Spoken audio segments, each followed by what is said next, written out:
Hi, and welcome to the session, A Day in the Life Operationalizing SaaS Management. My name is Terra Ickes, and I'll be leading the session today. I'm on the solutions consulting team here at Zylo. What we'll cover as part of this session is why it's so difficult to manage SaaS today and how those challenges really impact a day in the life for those key stakeholders that are involved in the management of SaaS, like IT and procurement as examples.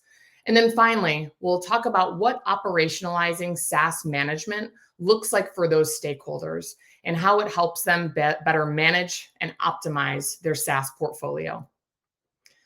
So why is SaaS so hard to manage today? SaaS management for many companies is fractured. There's a lot of decentralized purchasing and general proliferation of SaaS orgs. And SaaS is purchased in a couple of different ways commonly. The first, there's a request for an application. It goes through a procurement CLM or other type of intake process. And then that application spend is recorded in something like an AP solution. So you've added an application to your stack. Oftentimes, this is the process for the really key and kind of notable apps like Salesforce or AWS or Zoom. And so you've got a manual source of truth where you understand to the best of your ability what those applications are. But SaaS is also purchased in a decentralized way. It could be through a business unit or a department and a user that expenses an app that they're also looking to help solve a business problem that they have. These purchases go through a more traditional expense solution, but because of the way they may be categorized or the low amount that application may cost, those don't always make it onto the spreadsheet. So you've got applications that are part of that manual source of truth, but then others that exist in the organization and are used by teams, but not part of that SaaS source of truth that you've tried to create. Now, regardless of whether the app goes through AP or expense, one thing is for certain. All of the critical data like contract, usage, spend data, ownership data, that is all siloed as soon as you purchase that application. So while you've established this manual, spreadsheet, let's say, to track to the best of your ability what that SaaS stack looks like, your organization is dynamic.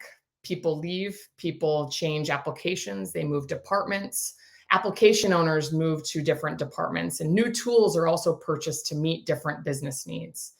So a manual source of truth cannot keep up with the dynamic nature of your SaaS portfolio and how it changes to meet the needs of your business.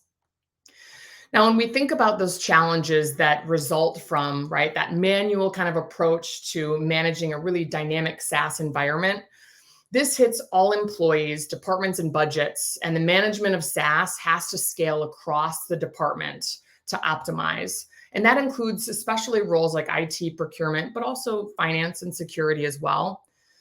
Now, because of those silos around those disparate kind of systems and data sources that we talked about, the key folks charged with managing SaaS applications are constantly, surfaced with challenges that prevent them from really hitting their both personal goals, but also the broad organizational goals, for example, OpEx reduction.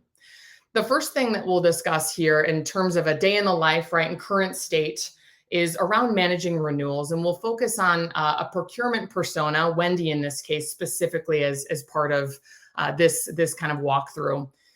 Now, Wendy, as she's going to renew an application, there are a number of questions she asks herself as she says, how do I make the most out of this renewal and hit my goal of driving value through things like cost savings and consolidation of vendors?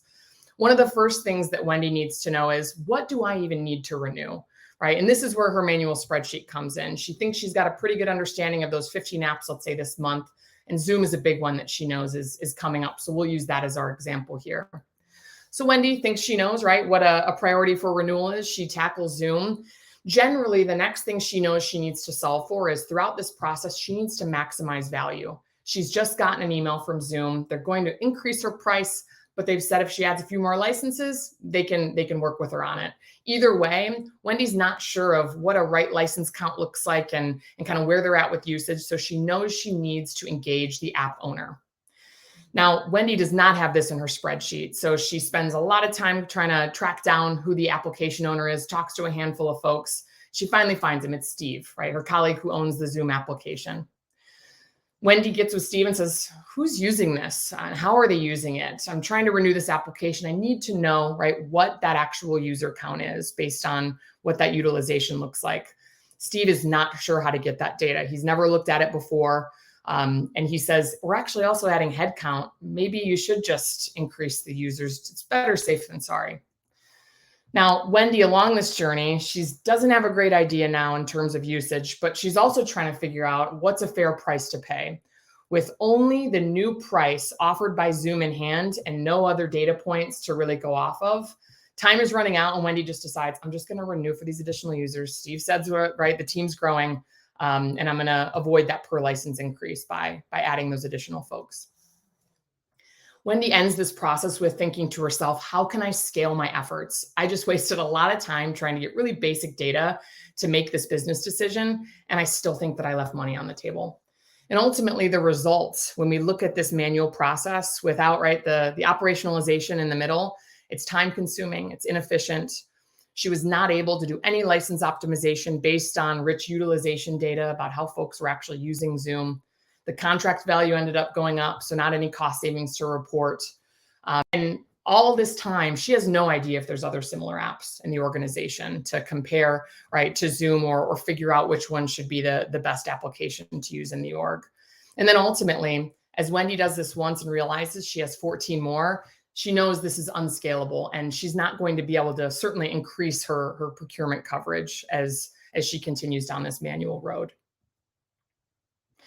So we just looked at procurement there. Let's dig into what this looks like for someone on the IT side of the business from a shadow IT perspective. And we'll use John as our example. And we're going to talk through Asana as an application entering the organization. John also has questions, right, that if he has answers to, he can maximize the way that he does his job, hit those personal goals, which is really managing systems and applications at scale, managing to his IT budget, and this governance around generally apps that come on board, off board, and the license optimization around that. So as part of that governance, John wants to know how he can standardize apps for employees. But with the limited visibility that he has, also, right, working off of that spreadsheet that he shares with Wendy, he doesn't really know their true SaaS inventory outside of those key apps that they've tried to track. And because of that, he has a lot of difficulty enforcing that app standardization. He'd also really love visibility into how business units, what they're buying, but decentralized purchasing happens across all of their departments, and it creates shadow IT and redundancy that he can't seem to wrap his arms around. Now, not only are business units important in terms of those approved purchases, but what are users actually buying? And that's where we start to dig into the shadow IT use case. In John's example, he doesn't know, but a marketing manager expenses Asana. They're trying to buy a project management tool for their team, right, to meet those needs. They categorize it as office supplies, and that cost being low and miscategorized doesn't trigger any InfoSec review that would maybe get John or finance's attention. Now, John cares when he looks at that governance around the app stack if an app has gone through InfoSec. But in this case, Asana certainly didn't. And as users continue to be added, there is no InfoSec review that's happened and no visibility into what the security posture of that app is. For example, is it SOC 2 compliant? Now, ultimately, John hopes to reduce risk. And here, when we think about the proliferation of Asana in the organization, the exact opposite is happening, right? Usage is increasing, additional users are being added, and financial waste is happening because users are, right, using an application that has never been budgeted for within the organization. And then ultimately, big picture of governance, one of John's goals is to really improve that. But he can tell right away when a shadow IT use case happens. Asana is an example, because a couple months after it enters the organization, new employees that have just started the company reach out to John and say, hey, can I have access to Asana? First he's ever heard of it.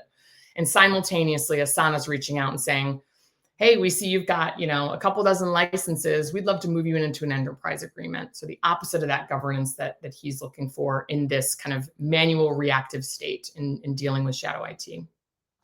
The result, that ungoverned spend, right? This shadow IT and this expense on Asana as an example.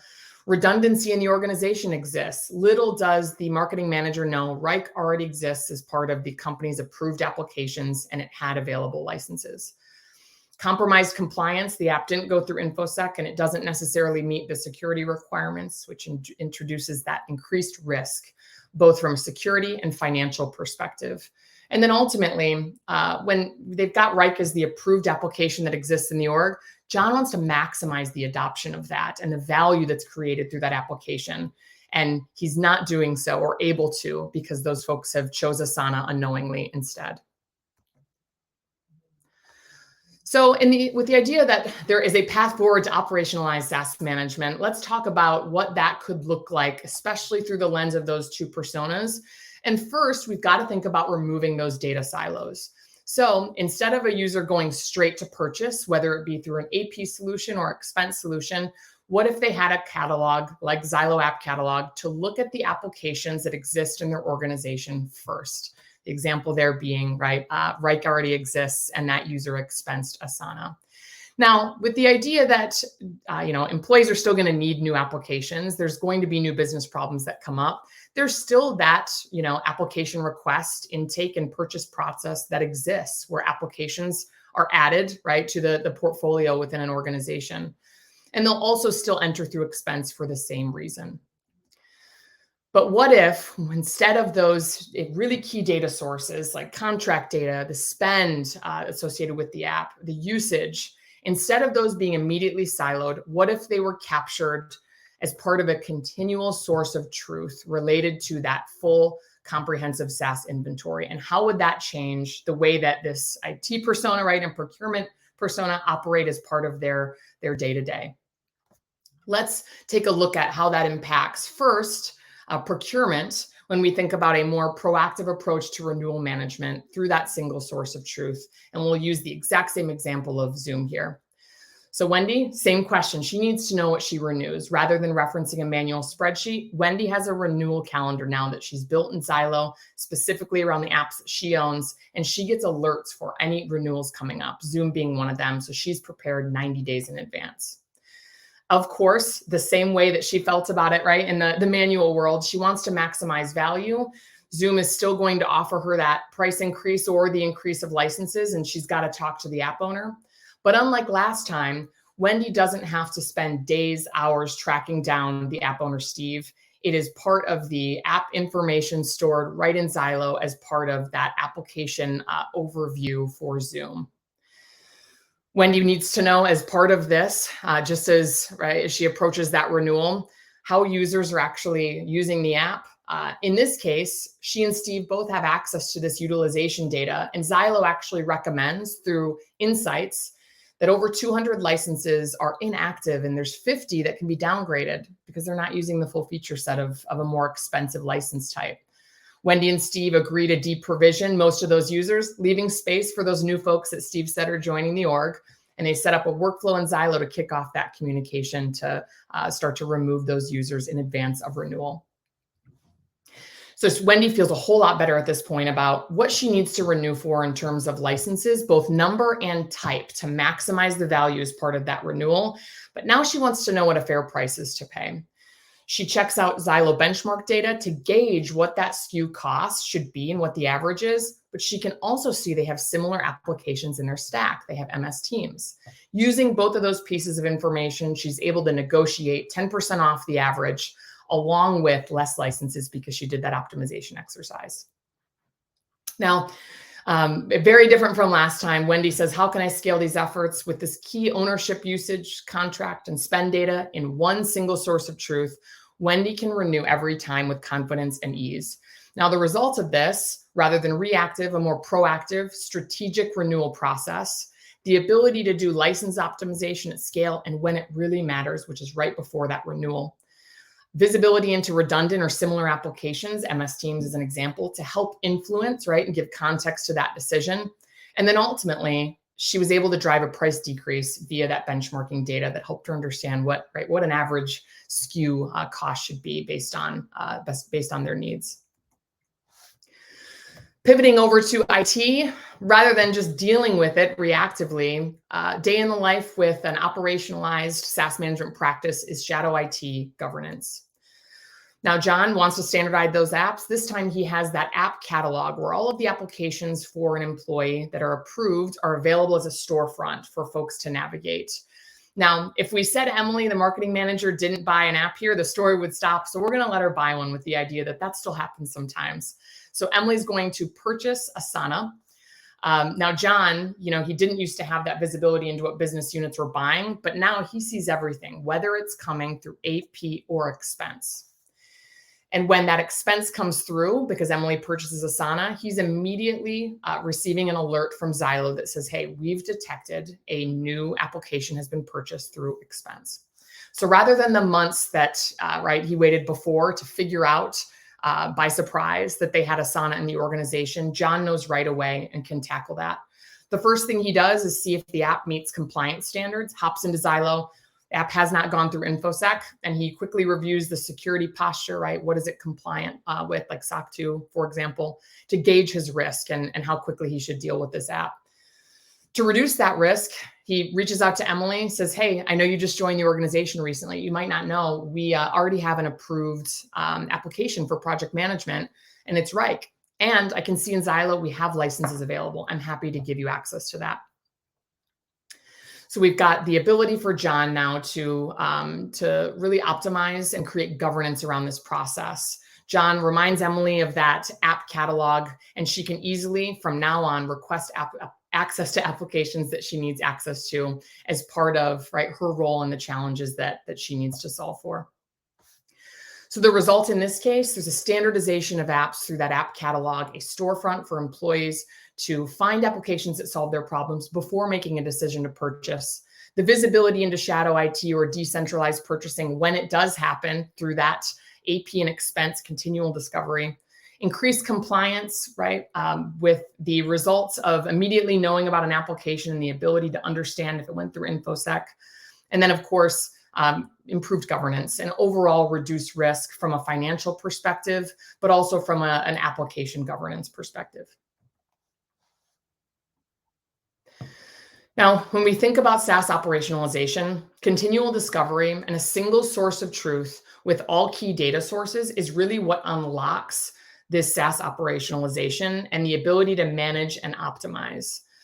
This includes license optimization, those insights that we saw and the ability through a single pane of glass to help your team optimize and drive utilization across the SaaS stack, but also cost savings and avoidance opportunity. We saw with Wendy as part of her procurement exercise, her license optimization effort and the ability to understand that they had similar and underutilized app in Zoom allowed her to capitalize on an opportunity to maximize their savings at renewal and ultimately reduce OpEx. Excuse me. And then, of course, governance and risk mitigation, the visibility into shadow IT and the ability to truly govern, reduce risk, and make sure that they're compliant from an application perspective really helped John, in his day in the life, moving from more of a reactive state to proactive when it comes to managing shadow IT. And that wraps up our session today on Day in the Life, Operationalizing SaaS Management. Thank you, everyone, for joining. Enjoy the rest of SaaS Me.